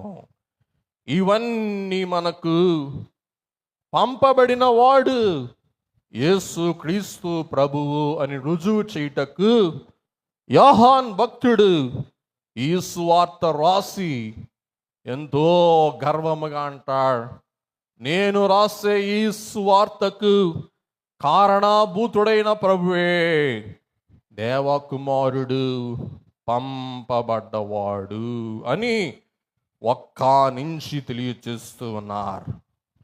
యోహాను సువార్తలో పంపబడుట అనే మాట పదే పదే మనం చూస్తాం. యోహాన్ 3:17, 3:34, 5:36, 7:29, 8:18, 8:42. వినండి, వీడు గుడ్డివాడు. ఎవరో వీడి అంధత్వం బట్టి వీనికి తెలియదు. మనమైతే ఒమేగయ్యగాడు సిలువ వేసుకున్నాడు, కోట్ వేసుకున్నారు, బ్యాడ్జీ పెట్టుకున్నారు, క్లరికల్ కాలర్ వేసుకున్నారు, ఈయన యాజకుడై ఉంటాడు అని ఆయన చెప్పే మాట గుడ్డోడి ఉండొచ్చు. లేకపోతే నాబోటి యాజకుడైతే ఈయన సూపుకు పాదిరి గారు అంగీ వేసుకున్నాడు, స్టోల్ వేసుకున్నాడు, బోధకుడిలాగా ఉన్నాడు, మాట స్వచ్ఛంగా వస్తుంది ఏమో అనుకోవచ్చు. కానీ ఈడెవడు చెప్పండి? అంధుడు. అందునికి బహుశా అనేకులు సలహా ఇచ్చుంటారు, నువ్వు అది చెయ్యి, ఇది చెయ్యి, అది చేస్తే బాగుపడతావు, అది చేస్తే నీ కనులకు దృష్టి వస్తుందని చెప్పు ఉంటారు. కానీ యేసయ్య స్వరమో అంధుడు గుర్తుపెట్టాడు. అంధుడు ఏదైనా గమనించడానికి ఉన్న 3 సాధనాలు, ఒకటి చేతి స్పర్శ, రెండవది నోటి స్వరము, మూడవది మనం చూసినట్లయితే మరి చేతి స్పర్శ, నోటి స్వరము, వాసన, ముక్కు వాసన. ఈ 3 వాని దృష్టి. కానీ వానికి ఏమి లేదు, కన్నులు లేవు. గుడ్డోడు చూడాలంటే వాసన బట్టైనా చూడగలడు. అలాగే చేతి స్పర్శతో ఆ రూపం బట్టైనా గరుక నునుపా అని చూడగలడు, లేక కర్రను బట్టి చూడగలడు, లేక స్వరం బట్టి గ్రహించగలడు. అక్కడ ఎక్కువ స్వరం వస్తే ఇక్కడ మనుషులు ఎక్కువ మంది ఉన్నారు. అక్కడ సప్పిడి లేకుండా ఉంటే మనుషులు ఎవరు లేరు, వెళ్ళిపోతాడు. ఇటువంటి వాడు యేసయ్య ముఖం చూడలా, కానీ విన్నాడు, స్వరం విన్నాడు. ఆ స్వరమే వానికి పని చెప్తుంది. గుడ్డివానికి స్వరం పని చెప్పింది. ఏంటి పని? నీవు వెళ్ళాలా. ఎక్కడికి వెళ్ళాలా? సిలోయేమనే కోనేటికి వెళ్ళాలా. వేరే వేరే కోనేళ్ళు కాదు, ఏదో నీళ్లు కనపడుతున్నాయి నీళ్ళ గడుక్కోవటం కాదు. నువ్వు ఎక్కడికి వెళ్ళాలా? సిలోయేముకే వెళ్ళాలా. ఈడు ఎంతమందిని అడిగాడో, బాబు బురద కంటికి ఉంది, ఎంతమంది హేళన చేసాడు. ఎరా పిచ్చోడా, అసలే గుడ్డోడివిరా, నువ్వెందుకురా బురద రాసుకున్నావు బందర పిచ్చోడా అని తిట్టుంటారు. వీడేమన్నాడు, ఏం పట్టించుకోవాలి. ఏం చేశాడు? నాకు చెప్పిన బోధకుడు సిలోయేము యొద్దకు వెళ్ళమన్నాడు, మీ నోరు మూసుకోండి. ఆయన చెప్పిన మాట, సిలోయేము యొద్దకు వెళ్ళు, కళ్ళు కడుక్కో. రెండే రెండు మాటలు అని మనస్సుల్లో మెలుగుతూ ఉన్నాయి. మొదటి మాట, వెళ్ళు కడుక్కో, వెళ్ళు కడుక్కో. వెళ్ళాడు, విధేయత, కడుక్కున్నాడు, చూపు పొందాడు, మరలా వచ్చాడు, దేవుణ్ణి మహిమపరచుట మనం చూస్తూ ఉన్నాం. అందుకే చరణం పాడుకుందాం. జ్ఞానమంతయు పాడు చేసి కాననైతిని నాయనా, జ్ఞానమంతయు పాడు చేసి కాననైతిని నాయనా, నీవు జ్ఞానము గల తండ్రివాని జ్ఞప్తి వచ్చెను నాయనా, నన్ను దీతుము చిన్న ప్రాయము సంయుతుండగు నాయనా. వినండి, ఆ మాటే విని మనస్సును ప్రేరేపించిందంటండి. అలాగే ఆ స్వరమే వినికి విశ్వాసం ప్రాప్తింపజేసిందంటండి. అలాగున మనలో చాలా మంది అంధులమై ఉన్నాం. అంధులు ఎవరనగా, ఇదిగోండి ఈ పుస్తకం పట్టుకొని కంటితో చదవని వారు. మరి మా బోధకులు చేత్తో పట్టుకుంటారు. ఎందుకు?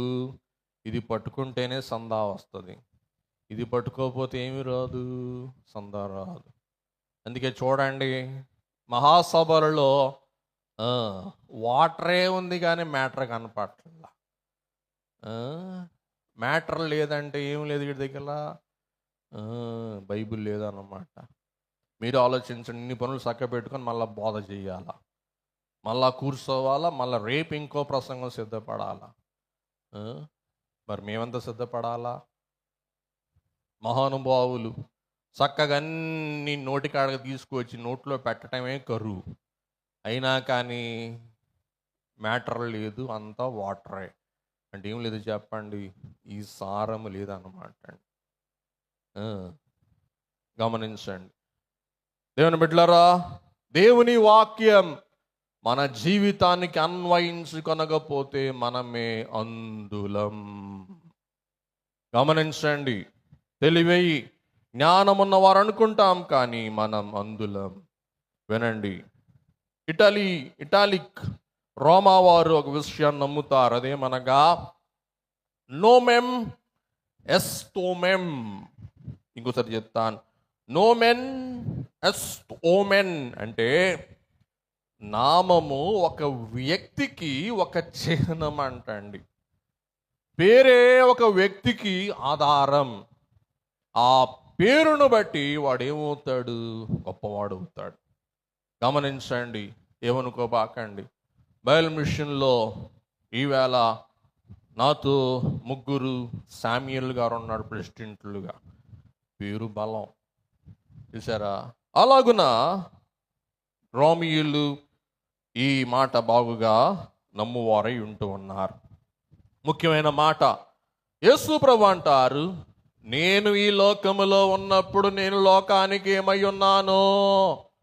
వెలుగై ఉన్నాను అని చెప్పి, అమ్మా యోహాన్ 9:4 పగలున్నంత వరకు నన్ను పంపిన వాని క్రియలు. చూసారా, ఇందాక చెప్పా, పంపు పంపు పంపు పంపు. పంపబడిన వాడు పంపిన వారిని పంపవలసిన చోటకి వెళ్ళి మళ్ళా ప్రభు అంట, నన్ను పంపిన వాని క్రియలు మనము చేయుచుండవలెను. రాత్రి వచ్చుచున్నది, అప్పుడు ఎవడు పని చెయ్యడు. వినండి, రాత్రి కాలం పనిచేసే వాళ్ళే గబ్బిలాల్. చూసారా, గబ్బిలాల్ ఉదయం చెట్టుకి ఎలాడబడతాయి, రాత్రి తిరుగుతూ ఉంటాయి అన్నమాట. కాబట్టి ఉదయం కునుకుపాట్లు పడి రాత్రి మెలకుగా ఉండే వాళ్ళే ఎవరు చెప్పండి? చీకటి సంబంధులు, భయంకరమైన మృగాల్, దుష్ట మృగాల్, విష మృగాల్, అలాగే క్రూర మృగాల్, అలాగే మురికి మృగాల్, ఇవన్నీ సంచరించేది ఎప్పుడండి? రాత్రి వేళ. అందుకే దైవజనులు రాత్రి కాలమును 4 జాములుగా విభజించాడు. గుర్తుపెట్టుకోండి, అదేమనగా సర్ప, చోర, భూత, దూత సంచార వేళ. సుమార్ 8 నుండి 10 గంటల వరకు సర్పాలు తిరిగే సమయం. 10 నుండి 12 గంటల వరకు చోరులు తిరిగే సమయం. 12 నుండి తెల్లవారుజాము 3 గంటల వరకు భూతాలు తిరిగే సమయం. తెల్లవారుజాము 3 నుండి దోతలు తిరిగే సమయం. గుర్తుపెట్టుకోండి, రికార్డ్ చేసుకుని రాసుకోండి. సర్పచోర, భూత, దూత సంచార వేళ. రాత్రి చూస్తున్నా 12 అయింది. ఆడపిల్లలు సెల్ ఫోన్లు ఛార్జింగ్ పెట్టి సెల్ ఫోన్ చూసుకుంటున్నారు. ఏ టైంకి చెప్పండి? మనసులో అనుకున్న బయటికి కాదులేండి. వస్తే రాక్షసులారా, మహాసభలకు ఎట్లా వచ్చారు రాక్షసులారా? మనసులో అనుకున్నా, ఓన్లీ రాక్షసులు కూడా వస్తాయి అని మనసులో అనుకొని నోరు మూసుకొని ఏం మాట్లాడాల. చూసారా, రాత్రి 12 గంటలకి సెల్ ఫోన్లు చూసి ఇవి రాక్షసులు. అమ్మాయిలు వినండి, ఈ రాత్రిపూట 12ంటికి సెల్ ఫోన్ చూస్తూ ఉన్నప్పుడే సాతానుగాడు వస్తాడు. అయ్యగారు అమెరికాలో కూడా చెప్పండి మీరు, సాతానుడు వస్తాడు, వచ్చి దొంగ చూస్తాడు. ఏమేం చేస్తూ ఉంటుంది? సెల్ ఫోన్ చూస్తూ ఉంటుంది. చూస్తూ ఉన్నప్పుడు వాడు వచ్చి పట్టేసుకుంటాడు. ఉదయాన్నే లేచి, ఏమ్మా టిఫిన్ తింటావా? నాకు ఆకలి లేదో. ఎందుకు? రాత్రి దెయ్యం పట్టింది. ఏమ్మా కాలేజీకి వెళ్తావా? నీకెందుకో మధ్యరాత్రి భూతం పట్టింది. 12ంటికి సెల్ ఫోన్ చూసి రాక్షసికి భూతం పట్టింది. గమనించండి, ఏ మంచి జీవి కూడా రాత్రి సంచరించదు, రాత్రి నిద్రపోదు. మన మంచి జీవులమైతే రాత్రి నిద్రపోతాం. మానవునికి పట్టిన దరిద్రమే లైట్. ఈ లైట్ ఏం చేసిందంటే నిద్ర లేకుండా చేసింది మనల్ని. తర్వాత సెల్ ఫోన్, ఇవన్నీ ఏం చేస్తున్నాయి? మన రాత్రిని రేయి చేసేసి మన ఆరోగ్యాలు పాడు చేస్తున్నాయి. గుర్తుపెట్టుకోండి, అండర్లైన్ చేసుకోండి. మరి ఇక్కడ అయ్యగారు ఉన్నారు, అడగండి. 8ంటికి 9ంటికి అమెరికా రోడ్ల మీద ఎదవలు తప్ప మరి ఎవరు తిరగరు. అవునా సార్? 9ంటికి గప్చిప్ సంబార బుడ్డి, అంతేనండి. 9ంటికి బయటికి వెళ్తే మధ్యరాత్రి అనిపిస్తుంది. మళ్ళా 4ంటికి 5ంటికి చక్కగా ఉదయం ఆరంభమైపోతుంది. ఏమండి గారు, అవునా కాదు? మనమే దయ్యాలం అన్నమాట. మనకి రాత్రి లేదు, ఉదయం లేదు. గుర్తుపెట్టుకోండి. టైం అయిపోయింది, ముందుకు వెళ్ళిపోదాం. ముఖ్యమైన విషయాలు చెప్దాం, రాసేసుకోండి. రిఫరెన్స్లను వివరించలేని టైం లేదు. రోమా 13:12, మొదటి దశలోనికై 5:5, మొదటి దశలోనికై 5:8. ఒక్క వాక్యం చదివిస్తా, తప్పదు. ఫిలిప్పీ 2:15, ఫిలిప్పీ 2:15. దయచేసి అందరం చూద్దాం. మీరు అయ్యా డిస్ప్లే చేయండి, అందరం చదువుదాం. సభ అంతా చదవండి దయచేసి, మీకు మనం చేస్తున్నాను. సనుగులను సంశయములను మాని సమస్త కార్యములు చేయుడి. చదువమ్మా. అట్టి జనము మధ్య మీరు జీవవాక్యమును చేత పట్టుకొని, అందరూ జీవవాక్యాన్ని పట్టుకోండి సేత్తో. చూడండి, దైవజనులు పౌలు గారు అంటున్నారు, జీవవాక్యమును సేత పట్టుకొని లోకమందు జ్యోతుల వలె కనబడుచున్నారు. అందువలన నేను వ్యర్థముగా పరిగెత్తలేదనియు. Thank you sir, thank you madams. అందువలన నేను వ్యర్థముగా పరిగెత్తలేదని, నేను పడిన కష్టము నిష్ప్రయోజనము కాలేదని, క్రీస్తును బట్టి నాకు అతిశయము కలుగుచు ఉన్నది. వినండి, ముచ్చటగా ముగించేస్తాను. కొన్ని ముఖ్యమైన మాటలు, 10 నిమిషాలు ముఖ్యమైన మాటలు. నెంబర్ 1, యేసయ్య పైన వారు చేసిన ఆరోపణ. మొదటిది, నీవు ధర్మశాస్త్రమును అతిక్రమించెను, నీవు ధర్మశాస్త్రాన్ని ఉల్లంఘించావు, నీవు దేవుని ఆజ్ఞలు ఉల్లంఘించావు. ఎలాగూ? విశ్రాంతి దినమున అద్భుతం చేశావు. రెండవది, నీవు సబ్బాతు దిన ఆచారమును ఉల్లంఘించావు. మొదటిది ధర్మశాస్త్ర ఉల్లంఘన, రెండవది సబ్బాతు దిన ఆచార ఉల్లంఘన, మూడవది నీ కుటుంబ నేపథ్యం, నీ గుర్తింపు మాకు అనుమానాస్పదం. నువ్వు పెళ్లి కాకముందే పుట్టావు. నీ తండ్రి నాకు తెలుసు యోసేపు, మీ అమ్మ మాకు తెలుసు మరియమ్మ. నువ్వెట్లా పుట్టావు మాకు తెలుసు. కుటుంబ నేపథ్యం, గుర్తింపును గూర్చి పరిసయ్యులు శాస్త్రులు, మనం కాదండి, వాళ్ళు నిందిస్తున్నారు. 3 నిందలు. మొదటిది ధర్మశాస్త్ర ఉల్లంఘన, రెండవది సబ్బాతు దిన ఉల్లంఘన, మూడవది కుటుంబ నేపథ్యం. ఈ 3 ఒకే అద్భుతము ద్వారా ప్రభు 3ంటికి జవాబు చెప్తారనమాట అండి. మొదటిది నేల మన్ను. ఏం చెప్పండి? మొదటిది నేల, చెప్పండి. మొదటిది నేల మన్ను, రెండవది నోటి ఉమ్ము. ఏం చెప్పండి? రెండవది నోటి ఉమ్ము, మూడవది కంటి పోత. నేల మన్ను, నోటి ఉమ్ము, కంటి పోత. ఈ 3ంటి ద్వారా యేసయ్య ఖచ్చితమైన జవాబు చెప్తారన్నమాట అండి. దేవుని బిడ్డలారా,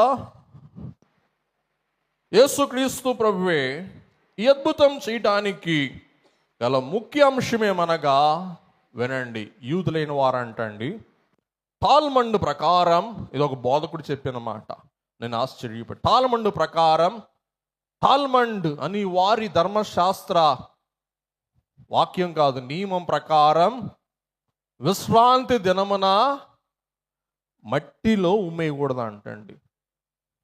ఉమ్మేసేటప్పుడు రాయి చూసుకొని రాయి మీద ఉమ్మేయాలంట. ఎక్కడ ఉమ్మేయకూడదు? మట్టిలో ఉమ్మేస్తే ముద్ద అవుద్ది, నువ్వు పని చేసినట్టు అవుద్ది. అందుచేత ఉమ్మేసేవాడు ఏం చేయాలా? ఏం చేయాలా? మళ్ళీ కొంతమంది, చాలామంది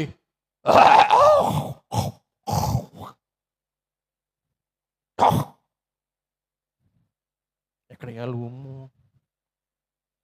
సుధాకరయ్య గారు, ఒక రాయి చూడండి,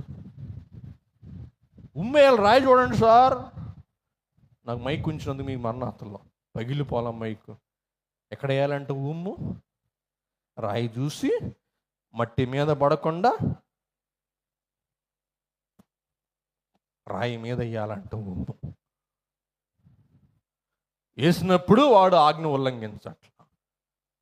మట్టిలో వేస్తే ఆజ్ఞ ఉల్లంఘిస్తున్నాడు, కఠిన శిక్షకు పాత్రుడు.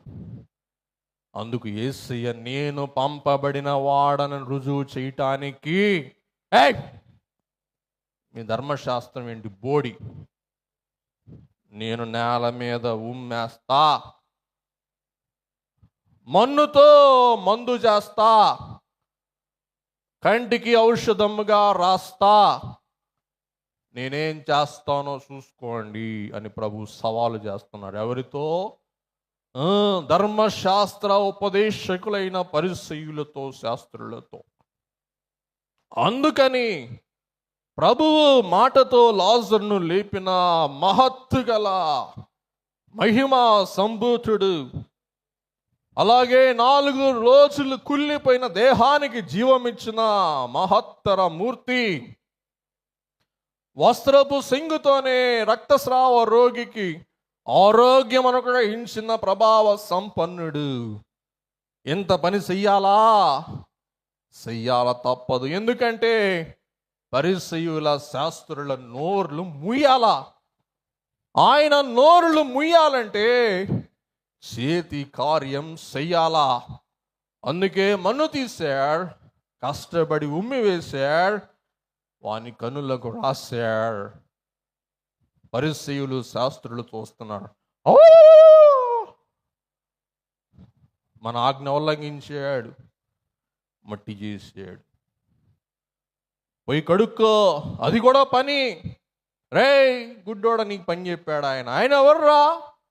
ప్రభువుని అంటున్నారండి పరిసయ్యులు శాస్త్రులు. గుడ్డోళ్ళు, అసలు గుడ్డోళ్ళు వీళ్ళు. ఆయన ఎవర్రా?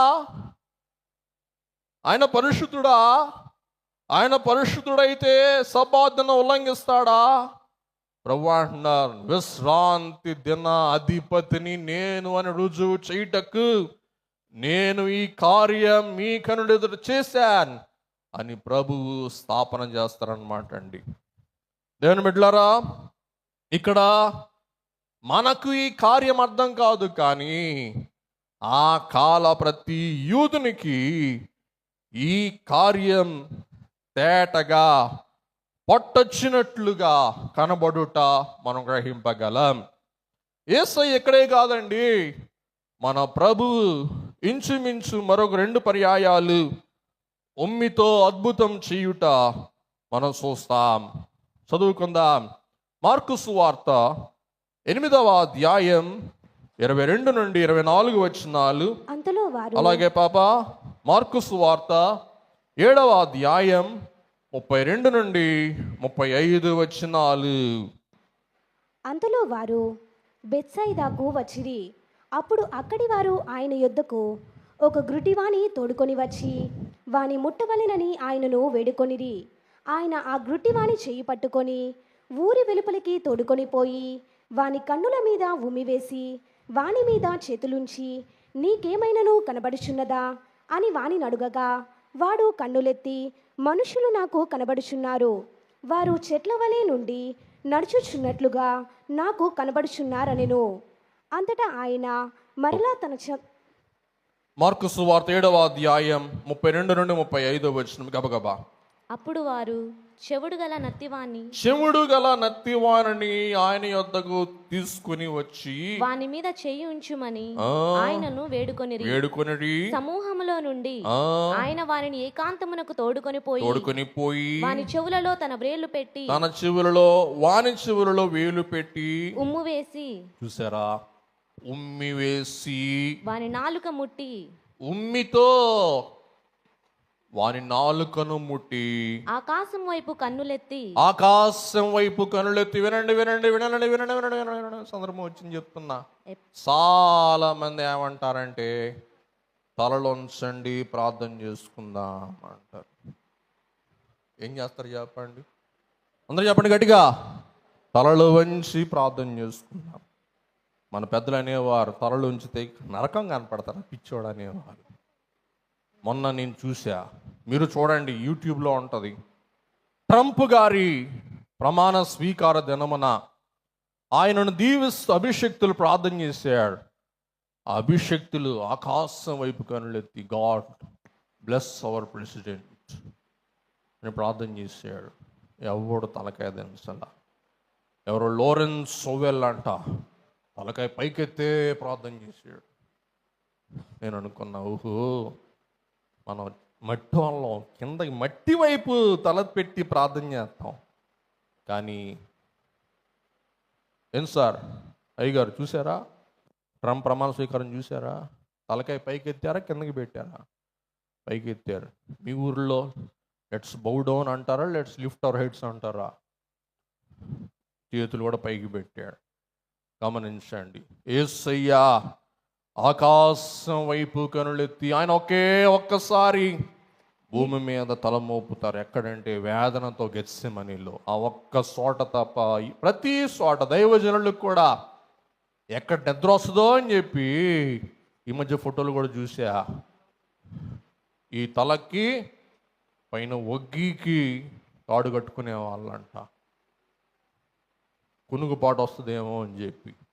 చూసారా, మనం ప్రార్థన చేసేటప్పుడు ఒక పాదిరి గారు కాకాని సొసైటీలో మోకరించి ప్రార్థన చేసి డామ్మని పడి ముక్కు పగలు కొట్టుకున్నాడు.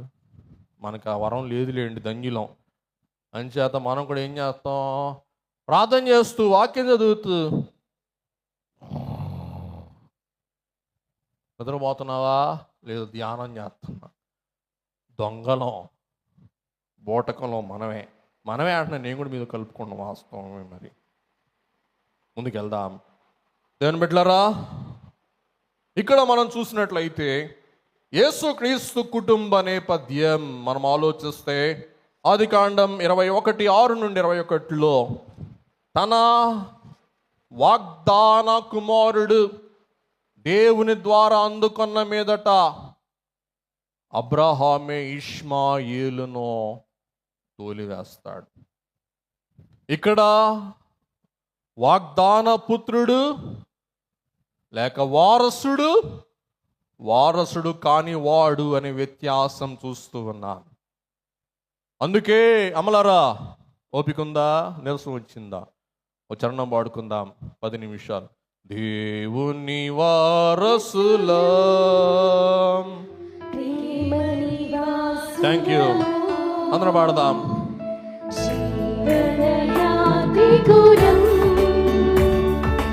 యేసుని దాసులము. అందరం పాడదాం. నవయుగ సైనికుల పరలోక పౌరులము. హల్లెలూయా. నవయుగ సైనికులం, పరలోక పౌరులము. అందరం పాడదాం. ఒక్క చరణం పల్లవి మాత్రం. వారసులం. సరే, టైం అయిపోతుంది, ముందుకు వెళ్ళిపోదాం. కాబట్టి యూదుల యొక్క గ్రంథంలో ఒకానొక సమయం అంటండి, రబ్బీ హెనానీ అనే వాణి యొద్దకు ఒక వివాదం వచ్చిందంటండి. ఏంటి వివాదం అంటే, ఎవడు అసలైన వారసుడు? ఇప్పుడు అదే సమస్య, అదే తగాదా. ఇప్పుడు చెప్పండి, బైబిల్ మిషన్ వారసులం మనమా, వేరే వారా? మీరు మాట్లాడట్లా. బైబిల్ మిషన్ వారసులం మనమా, పిశాజీగాడా? ఇక్కడ మాజీ మంత్రి గారు, మన ప్రియులు ఆనందబాబు గారు ఉన్నారు, ఇమాన్యుల్ గారు ఉన్నారు. సార్ మీరే సాక్షులు, చెప్పండి, మనందరం ఎవరని చెప్పండి. సార్ గారు కూడా తెలుసు, ఖచ్చితంగా తెలుసు. ఇంచుమించు మా బాల్యం నుండి వారికి తెలుసు అన్నమాట. ఇక్కడ సమస్య వచ్చింది ఏ విషయంలో? వారసత్వ విషయంలో. ఆ సమస్య వచ్చినప్పుడు రబీ హనానీ ఇరువురి సహోదరులకు సమస్య వచ్చినప్పుడు అంటండి, పరిష్కారం చేయటానికి ఇద్దరిని పిలిచాడంట. పిలిచి గుడ్డివాణ్ణి పిలిచి ఒకడిని ఉమ్మి కళ్ళకి రాయనాడు అంటండి. ఒకడు ఉమ్మి వేసి కళ్ళకు రాశాడంటే ఏం కాలేదంట. రెండో వాడు ఉమ్మి వేయి కళ్ళకు రాయి అంటే వాడు ఉమ్మి వేసి కళ్ళకు రాస్తే రెండో వాడు కళ్ళకు రాయగానే కళ్ళు వచ్చినాయి అంటండి. అప్పుడు రబ్బీ అన్నాడంట, నువ్వు కాదురా ఎదవా, ఈడు అసలైన వారసుడు అని రుజువు చేశారంటండి. అలాగున యేసుక్రీస్తు ప్రభువు పంపబడిన దేవుని యొక్క వారసుడు, దేవుని ద్వారా అభిషక్తుడు, దేవుని యొక్క ఏమంటారు వాగ్దాన అద్వితీయ కుమారుడు అని రుజువు చేయుటకు ఏం చేశారండి, ఈ కళ్ళకు మన్ను పెట్టి నేను పంపబడిన వాడను, నేను వీణ్ణి బాగు చేసిన కారణాన నేను పంపబడిన మెస్సియాని అని మీరు నమ్మాలి అనుటకు యేసయ్య అద్భుతం చేసి వారికి చూపించినట్లు గ్రహిస్తూ ఉన్నాను. అలాగున ఈ యొక్క అద్భుతం యేసయ్య మహాత్యం మహిమను సూచిస్తూ ఉండగా గుడ్డివాడు కనుబరిచిన విధేయత, విశ్వాసం, వినయం, వినుతి ఈవేళ దేవుని భక్తులంగా మనం అలవరుచుకుందాం. ముగించేస్తున్నాను, వినండి. ముగింపులో కథ చెప్తానని చెప్పాను. మరి ఆ కథ ఏమనగా ఒక బిడ్డ, శారా అనే బిడ్డ, చిన్న బిడ్డ అంటండి, గుడ్డితనంతో పుట్టిందంట.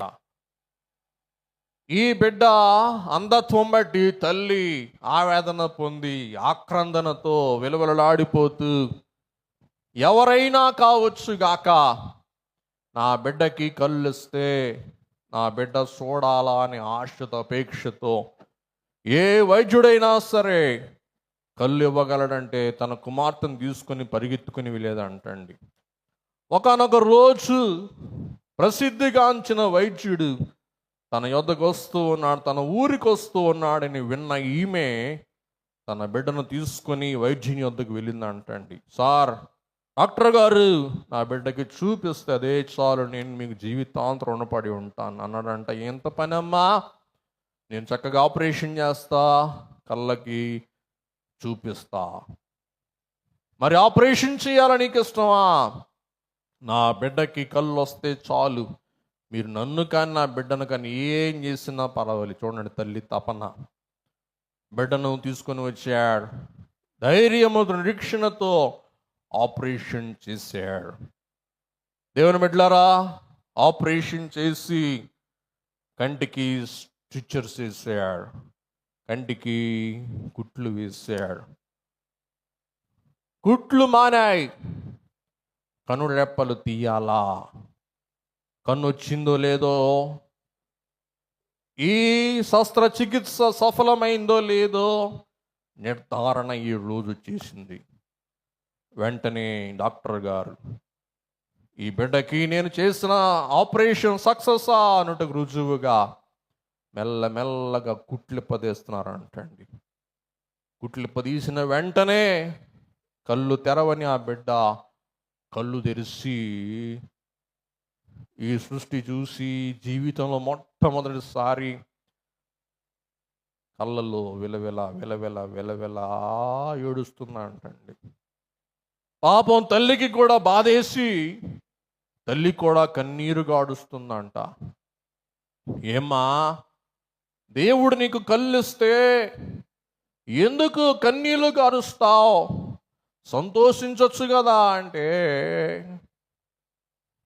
ఆ బిడ్డ చెప్పిందంట తల్లితో, అమ్మా, సృష్టి ఇంత రంగురంగులతో, ఇంత సౌందర్యముతో, ఇంత చక్కగా, ఇంత రమ్యంగా, ఇంత కమనీయంగా, ఇంత మధురముగా, ఇంత సమంజసంగా ఉంటుందని ఇంతకాలం నాకెందుకు చెప్పలేదు అంటే తల్లి అందంట, నేను నీకు ఎంత చెప్పినా కానీ నీకేం అర్థమవుద్దమ్మా, నీ కన్ను చూస్తేనే కదా నువ్వు అర్థం చేసుకునేది అని చెప్పినప్పుడు ఆ కళ్ళు ఇచ్చిన దేవునికి కృతజ్ఞత చెల్లించిందంటండి.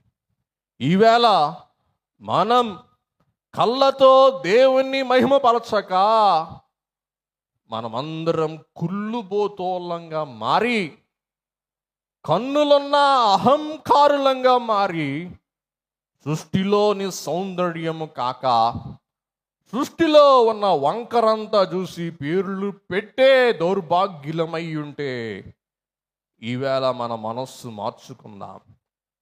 మన కనులు ఇచ్చిన దేవునికి, కరుణగల దేవునికి వందనాలు తెలియచేద్దాం. ఈ కనులతో దేవుని మహిమపరుద్దాం.